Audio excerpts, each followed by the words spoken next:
One of those ruined your weekend games today, man. One of those. Absolutely gutted after that.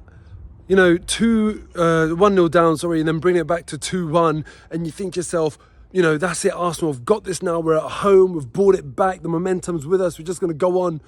And then on top of that, Fulham go and get a man sent off. And you think, that's it. This is Arsenal's game now. And then, just statuesque marking at a corner. And it costs you. In this league, it costs you. There's hardly any teams in this league where you look at them and you think, I'm not worried about you. And one of them almost proved me wrong today as well, because one of them you say might be Nottingham Forest against us. They still put up a fight. And today they gave Man United a scare. And unfortunately, they went and lost 3-2 in the end.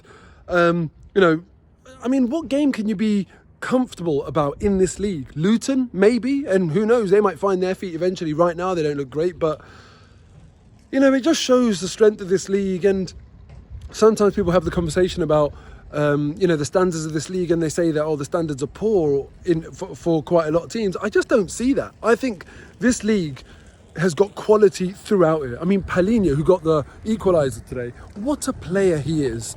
And I'm just gutted. Arsenal have got quality all over the park, but ultimately it can only ever be 11 on 11, no matter how much you spend. And today, Fulham, the 11 that was out there, they really gave us a good run for our money, and they did not give up. They never gave up.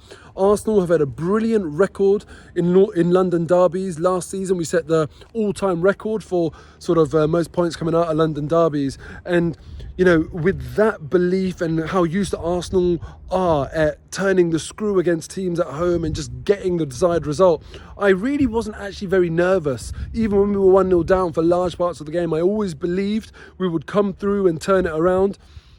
And the man who did that today was Fabio Vieira. What an unbelievable impact on the game he had.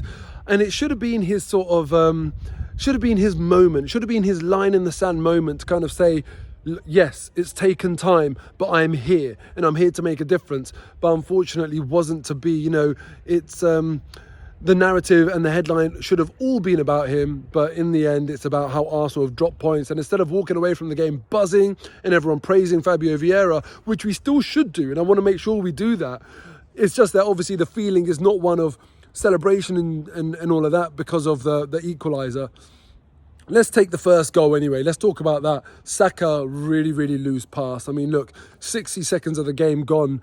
You can forgive someone for not being up to speed, but it was an absolute mess. Absolute mess.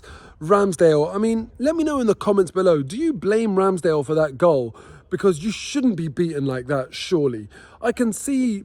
I don't think any one of us would have thought that Pereira was going to shoot when he picked up the ball there. First touch, only touch, and that's it. Bang, it's a goal. It was a very, very clever finish. As much as I don't want to admit it, you have to admit that he's absolutely read Ramsdale like a book. And he's just said, yeah, sure, you shuffle across. I'm just going to put it in that space you're leaving. And he's made it look easy. So you got to give him credit for the finish.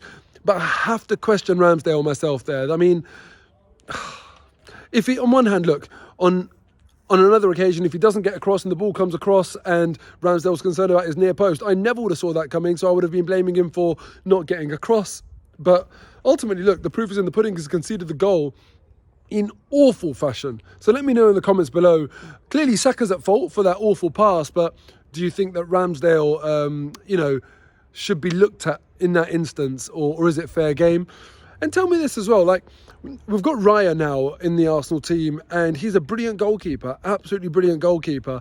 When something like that happens, do you want to see, Raya given a chance? Or do you think that actually, no, that it should take more than that? It should take sustained run of poor form from one of the keepers to be displaced? As far as I'm concerned, I still want to see Ramsdale play the next game. He's been absolutely brilliant for us. And some of the chat I heard about Ramsdale when we signed Raya, I thought to myself, it's crazy how easy it is for people to turn on a player. Ramsdale has been brilliant. Yes, it was a really, really poor moment for him in the game today. He couldn't do anything about the second goal. No blame attached to him for that one. But as far as I'm concerned, Ramsdale's still our number one. Where it's not so clear who our number one is, number two rather, because Gabriel Jesus is our number one. But when he's not playing, who's the first person that should come in? based on the form so far this season, it's got to be Nketiah. But we keep on persisting with Havertz or Trossard or whatever it is. And look, I'll be honest, Trossard, whenever he's been in, I thought he's done really, really well. But man, this Havertz experiment is stressing me out. I wasn't for the signing. I could not believe how much we paid for him.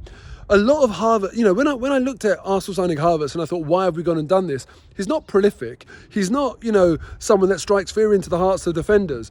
What he does do is a lot of good work off the ball. And it's like, come on, surely we can all see that we need a clinical striker, because Gabriel Jesus does unbelievable work off the ball as well. And we complain about him not being clinical enough. For me, Havertz is even less clinical than Jesus. So, I don't think Havertz is at a good game for Arsenal yet, to be honest with you. And, with Havertz and Rice, the amount of money that we spent on them, they're going to get that scrutiny. They're going to be looked at. Their performances are going to be analysed. Rice, for me, man of the match last game, he's been great. I've got no concerns about him, but I am really concerned about Kai Havertz. I just don't know whether he's going to be a success at Arsenal or not. You let me know in the comments below. But I think the lesson we can learn, and listen, I'm not saying it's a hard lesson or a certain lesson, because it's only one game for Fabio Vieira, but Fabio Vieira is not the only Arsenal player that has taken a long time to settle. If Fabio Vieira can start putting in performances like this every single week, we will look back on all of the comments we've made about Fabio Vieira and say, yeah, we didn't give him enough time. So clearly we need to give Havertz time. I have my reservations, but let's hope that he goes and does the business eventually, because right now it hasn't been a good start for him. Now, the other thing as well, title race. It's already a title race as far as I'm concerned. I said this last game against Palace when we won and talked about how we matched Man City. Had we won today, we would have been top of the league. Instead, there goes a 100% record, and we've dropped 2 points. And, we all expect Man City to go and win the next game, and that's it. They've opened up the gap already, and I did not want to be in a position this early on in the season when we're chasing them already. It's it's very, very annoying. And at home as well, you hope that Arsenal can go and do the business. But no, it is what it is. It's a real disappointment, but just got to bounce back. Eddie Nketiah today, I wanted to single him out for some praise as well, because this guy, from all the talk around him, from all the criticism he gets, he looks cool as a cucumber when he's out there. He looks accomplished, he looks confident and secure in himself, not trying too hard, not even over-celebrating when he scores. There's no outbursts of passion. He just seems cool. And I've been on a roller coaster when it comes to Eddie Nketiah, because, and I'm sure a lot of you have, in terms of wanting to back him, hair-lend player, really wanting him to do well, and then he just hasn't quite done it, and you think to yourself, bloody hell, I don't know. But then when you look at what he does when he gets starts, he's basically one goal in 2 games when he gets starts, and that's not even getting a really good run in the team. There is still that belief that I have that, look, if he does get full faith given to him, then perhaps he can go and be that man.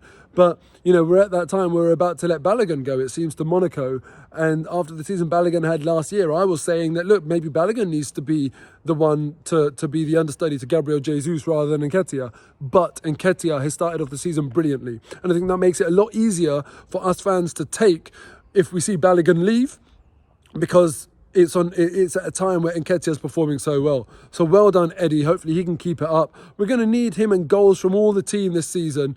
But, I'll end on Fabio Vieira, my man of the match for Arsenal today. I thought he took absolute control when he came on. He really, more than I've ever seen before, stood up and said, almost like what Martin Odegaard does, he stood up and said, I'm going to make the difference today. Give me the ball. I'll take responsibility. And I loved seeing that from Fabio Vieira. Tough one today. Keep backing the boys. See you next week.